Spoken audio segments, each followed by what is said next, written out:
Hoje nós vamos conhecer a história centenária da paróquia São Geraldo, localizada no bairro de mesmo nome, na cidade de Porto Alegre. E quem vai nos acompanhar um pouco nessa história é o pároco, o Padre Carlos Febori. Padre, muito obrigado por acolher aqui para esta entrevista, essa oportunidade da gente contar a história desta importante paróquia da cidade de Porto Alegre. Obrigado, e para nós também é uma alegria poder falar um pouco sobre esta, como disseste, centenária paróquia de Porto Alegre.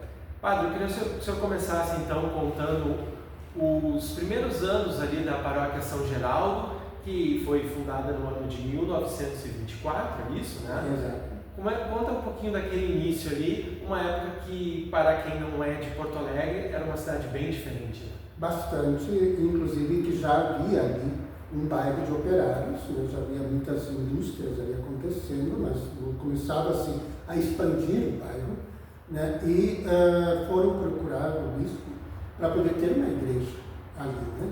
Então, na época, primeiro estava começando a grande expansão das paróquias em Porto Alegre, em 1919, que em volta da São Geraldo, quem atendia São João, ou a Navegantes, que também já existia, né? a São Pedro, que foram 4 ou 5 paróquias no 19 que foram fundadas, e outras começaram a acontecer. E assim foi São Geraldo, pediram, e ali então o bispo autorizou esse trabalho de formação de uma comunidade, de uma paróquia, mas não havia terreno, não havia sede, e teriam que buscar um lugar onde começar. E aí foi na Escola Santa Família, que já existia na época no bairro que hoje se chama São Geraldo. Que fica ali pertinho da paróquia, né? É, bem perto, são 5 quadras mais ou menos ali da paróquia, a da atual sede da paróquia.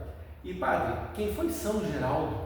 São Geraldo foi um irmão redentorista, e a história dele é muito curiosa, muito interessante, tem alguns livros bem hilários, até inclusive contando peripécias da vida dele, mas ele, com 12, 13 anos, ele era muito intenso em Cristo, tinha optado por Jesus Cristo, e tinha participação muito ativa na paróquia dele na Itália, e ele então vai se desenvolvendo, o pai falece cedo, ele tem que começar a sustentar a família, aprende o ofício de alfaiate, inclusive, ele está junto com um grande alfaiate da cidade, mas na época, né, 1500 e pouco, então ele tinha as dificuldades da época. E ele, então, quando, lá pelos 16, 17 anos, ele vai entrando na igreja, descobrindo que tem uma missão redentorista, estava recém começando os redentoristas, ele se encanta por aquilo e diz, não, é isso que eu quero. Participou de todas as atividades da missão e tudo, e foi procurar o superior ali na época, e ele não aceitou, não viu, ele era muito doente, muito frágil, não queria ir com eles, tanto que o superior disse para trancá-lo, a mãe, trancá-lo dentro de casa, chaveá-lo no último dia da missão, para que eles pudessem ir embora, e quando eles estivessem longe, então ela soltasse ele, né? Nisso, eles fazem todas as atividades, a mãe chega em casa e São Geraldo não está em casa. Ele tinha pulado pela janela, escrito um bilhete, mãe, não se preocupe, vou procurar a santidade, né? E foi atrás deles, encontrou eles 10 quilômetros depois da cidade, e o superior disse assim, não pode ser coisa assim, não tem outro jeito, tem que fazer. Ele pegou, escreveu uma carta e mandou São Geraldo para um outro convento, onde era a formação, dizendo, olha, receba esse jovem aqui, que é um inútil, mas deixa ele ficar por aí que não vai durar muito tempo. E no fim São Geraldo ficou, e foi alguém que modificou a história até dos redentoristas, né? E só que ele foi 6 anos apenas, né? 23 anos aos 29 anos, irmão redentorista e muito ativo, apesar da doença, ele devia ter talvez tuberculose, né? Mas muito intenso, ajudou a construir vários conventos e obras sociais dos redentoristas, fazendo as campanhas e harmonizando as pessoas. Ele foi muito dedicado a essa construção também da paz, da harmonia entre as pessoas, entre os bispos. Né? É muito interessante a história. Um jovem, muito curta, né? Mas muito intensa em Jesus Cristo, né? Portanto que ele adorava ficar de noite adorando o Santíssimo. E uma vez ele ficou na capela e dormiu atrás do altar, né? E de manhã cedo ele estava lá atrás e estava o pessoal rezando na frente e ele não podia sair. Eu tenho que ficar esperando mais, mas é muito interessante. Nós vamos fazer uma rápida pausa aqui no vídeo, vamos tomar uma aguinha. Eu quero que você preste atenção neste recado do parceiro aqui do canal, o Dr. Diego Mattiello. O nosso Papa Francisco sempre falava em suas audiências, ao encontrar o povo, da alegria de ser católico e da importância de sermos católicos, cristãos bem-humorados. E um dos sinais desta alegria, pelo menos um sinal externo, é o nosso sorriso. E por isso eu vim aqui conversar com o Dr. Diego Mattiello, um profissional cristão, católico, e que há muitos anos é um especialista nessa área em transformar, em melhorar o sorriso das pessoas. Dr. Diego, uma alegria. É um prazer, Marcos, conversar contigo, né, e poder falar para a tua audiência aqui um pouco sobre o meu trabalho. E já são quase 16 anos de profissão aí, transformando sorrisos, fazendo grandes reabilitações, devolvendo o sorriso das pessoas com implantes, deixando vidas melhores através de novos sorrisos, né? Eu acho que a reabilitação de um sorriso, a transformação de um sorriso, ela é o caminho para uma vida mais feliz, né? E como dizia o nosso Papa, né? Sempre com o bom humor que ele tinha, um sorriso pode expressar muita coisa para a gente. Então, a nossa conduta, o nosso trabalho aqui é realmente fazer grandes transformações, fazer com que a vida das pessoas se torne melhores através de um sorriso bonito, de um sorriso agradável, onde a gente possa ter uma reabilitação, uma mastigação melhor, a gente consiga sorrir melhor, se expressar melhor, falar melhor, né? Esse é o intuito das nossas reabilitações. E cada caso ele é atendido de uma forma personalíssima, né? Porque a pessoa pode ter necessidades diferentes, né? Sim, totalmente pessoal, isso é totalmente pessoal. A gente avalia caso por caso, a gente trata as pessoas individualmente e com gostos individuais, né? Hoje em dia a gente tem diversos tipos de reabilitações com implantes, reabilitações com coroas de porcelana ou com facetas, como dizem hoje, as lentes de contato dentais. Muita gente pensa que as lentes de contato dentais precisam ser aquelas coisas brancas como aparece na internet. Não, isso é muito pessoal. A gente tem um trajeto até chegar no resultado final. E quando a gente está próximo desse resultado final, quem escolhe é o paciente. Ele que vai determinar como que o sorriso vai ficar melhor, né? Como que ele vai se sentir melhor com aquele novo sorriso. Então, a gente é o facilitador para chegar naquele resultado sonhado pelo paciente que está aqui com a gente. No link da descrição do vídeo, vou deixar aqui as redes sociais, os contatos do Dr. Diego Mattiello. E se você então está buscando aprimorar, melhorar, aperfeiçoar o seu sorriso, procure o Dr. Diego, que eu tenho certeza que ele vai atender a sua demanda. Vai ser um prazer receber toda essa audiência do Marcos, assim, esses fiéis católicos também, assim como eu, que passaram por um processo de conversão e que queiram aqui conversar comigo, nem que seja para tomar um cafezinho, para falar sobre a Igreja Católica, para falar sobre qualquer outra coisa, e também para falar sobre sorriso, eu vou estar sempre à disposição aqui. Um grande abraço e seguimos com o vídeo. Estamos de volta? Padre, São Geraldo, nós estamos no mês mariano e São Geraldo tem uma ligação especial com as mães, é isso mesmo? Exato, São Geraldo, ele teve uma situação em que uma senhora ia perder a criança, né, estava grávida, ia perder a criança, e ele intercede, ele usa e ajuda, e essa criança nasce saudável, bem, e a partir dali ele foi considerado o padroeiro das grávidas, ou daquelas pessoas que desejam engravidar, né? Então, assim, muitos não conhecem essa história, né? Que ele é o padroeiro, que nós chamamos das grávidas, das gestantes, ou daquelas que desejam, então, ter filhos e procurar essa intercessão de São Geraldo. E padre, contar um pouco da sua caminhada vocacional, onde é que o senhor nasceu, a sua família, as suas primeiras lembranças assim, de igreja, como é que foi? Eu sou descendente de holandeses, meus pais vieram em 54 direto da Holanda, já casados, para o antigo Paço do Feijó, né? Hoje é o bairro Rubem Berta, lá em direção à Alvorada, no santuário Nossa Senhora do Rosário de Fátima.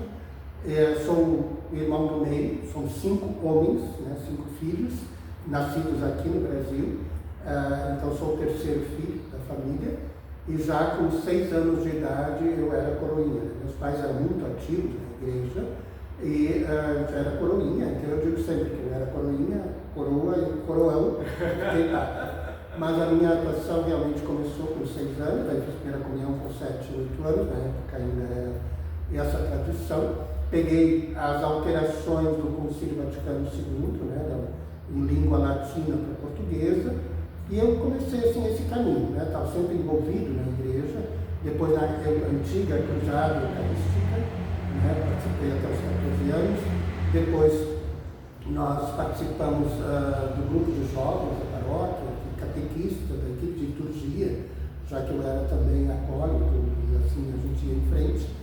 Aos 16 anos eu pensei em ser padre, né? Mas eu, quando via os seminaristas lá, encontrava os padres, sempre olhava assim pessoas mais santas, imaginava mais, né, corretíssimos e tudo, né? E eu, já com 16 anos, tinha iniciado a faculdade de matemática e engenharia química, e na época se fazia aqueles trotes de cortar cabelo. Sim. Aí eu fui cortar o cabelo, tive que cortar 0, porque fizeram cada remexida lá, e encontrei 15 cicatrizes na cabeça. Então eu não era muito comportadinho, não. Minha tia me cuidou apenas uma tarde, entregou para minha mãe, toma, queria ter. Né? Então, eu me achava assim, não era muito santo, não falava muito, e pior, não cantava. Até hoje não canto. Né? E aí eu deixei por isso mesmo. Né? Mas se for para ser, seria. Continuei muito ativo na paróquia, mas aos 23 anos aí eu disse, não tem outro jeito de ser padre, fazendo faculdade de engenharia química e matemática, né, trabalhando já. E aí aos 25 anos fiz o encontro Kairos, de preparação para o seminário, fez a decisão definitiva, aí tranquei a faculdade de engenharia química, já era formado em matemática, e entrei em 1986 no seminário de Viamão, o antigo seminário ainda, né? E depois, então, ordenado em 1990. O senhor tem algo em comum com o Papa? O Papa era formado em matemática. Exatamente. Quando eu escutei isso, eu achei assim, até não foi tão ruim assim. E, padre, o senhor começa, então, o seu ministério lá no ano de 1990, e quais foram as paróquias, assim, que o senhor passou ali no início do seu ministério? Primeiros meses eu fui ser auxiliar do Monsenhor João Ricardo, o fundador do Instituto São Francisco. Hoje são 10 obras que o Instituto São Francisco cuida. Então eu fui 5 meses apenas auxiliar dele, professor de primeiro e segundo grau, né? Prefeito de disciplina da escola, né? 5 vezes, e logo fui transferido para a paróquia Santo Antônio de Alvorada, como auxiliar do padre Libanor, né? Que era o pároco na época, e na época não era muito comum padres com 1 ano de padre se tornar párocos, né? Mas começou uma dificuldade e Dom Altamiro chamou para ser pároco da paróquia Fátima de Canoas, né? Ali eu também foi muito relâmpago a ida lá, foi 1 ano e meio apenas, trabalhando, daí fui chamado para assumir a paróquia Coração de Maria de Esteio, que eram muitas comunidades, me parece que eram 16 comunidades na época, tinha as casas religiosas, 42 equipes de pastoral diferentes, na época eram 1000 crianças na catequese, né, de Crisma, em primeira comunhão, então algo bem intenso. Aí Isso é a paróquia de Esteio, né? É a paróquia do centro aí. Centro, do Coração de Maria, mas já existia a Nossa Senhora das Graças, e então se começou esse caminho, né? Daí se criou a paróquia Santo Inácio de Loyola, de Esteio também nesse período. Aí em 2000 eu saí dali, fiquei 7 anos e meio, fui para a paróquia Divino Mestre, aqui na Ipiranga, né? Depois 5 anos ali, voltei para Esteio para ser padre da Nossa Senhora das Graças e da paróquia Nossa Senhora Aparecida, do Novo Esteio, perto do Parque de Exposições. Fiquei lá 3 anos e meio, fui para o bairro Sarandi de Porto Alegre, na paróquia Santa Catarina, de Alexandria. Né? E lá 5 anos, 2015 para Guaíba, paróquia Nossa Senhora de Fátima. Nossa Fátima sempre me persegue, assim, né? Estou sempre junto nessa parte, desde a origem minha de nascimento. Fiquei também 5 anos e agora, em 2020, eu vim para São Geraldo e durante a pandemia, ficamos 2 meses e meio, estava ali como pároco, veio a pandemia, então foi bastante complicado. Mas em setembro de 2020, o bispo me pediu para assumir a São Miguel Arcanjo. Que é relativamente próximo, né? Então aqui perto da Dona Teodora. E em março de 22 foi solicitado que eu colocasse a paróquia Santo Inácio de Loyola, do bairro Maitá, perto da Arena do Grêmio, também, né? E agora, 3 de agosto, na Navegantes. Então, sou o pároco dessas 4 paróquias atualmente. Não é um acumulador de paróquias, né? Não. É só uma missão. É serviço. É serviço, o Papa frisou muito bem agora nessa sua homilia de ontem, né? Quer dizer, na sua homilia de... Homilia de domingo. Na primeira missa. Eu estou perdido nas datas agora. Não tem.